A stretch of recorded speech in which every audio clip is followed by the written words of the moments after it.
Sexual temptation. When we look at sexual temptation, there are many areas that we can say we fail to respond. But I think we fail to respond radically in two areas, and that's through our ignorance and that's through our passivity. Let's look at Brian's situation.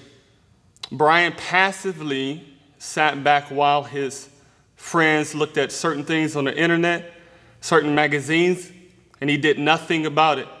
And that corruption created within him a false standard of sexuality, and it played itself out in his relationship with Tiffany. So we see this false standard that is being actively pursued, not only in the male, but the male in the urban culture, and creating this false, skewed view of women. And so now we don't see women to be esteemed.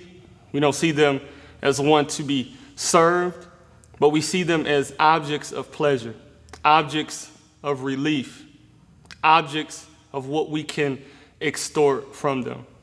So we must war to keep the standard of purity. Jesus, being the picture of the perfect man, he dissolves the lie that being sexually active is connected to being the ultimate male. And what I mean by that Jesus, it says about him that he was tempted in all things, yet he was without sin. That means sexual as well.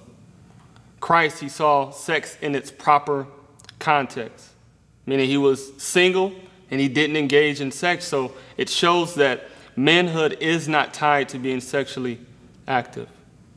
And the problem is that we have a ton of men in this culture unwilling to incarnate themselves, specifically in the urban culture, to lead a generation of men who love their wives, who do not see sex as a tool for pleasure, who do not see women as an object to be extorted, but they see sex as a way to communicate unity, oneness, wholeness. They see women as in creation in the image of God to be esteemed and uplifted.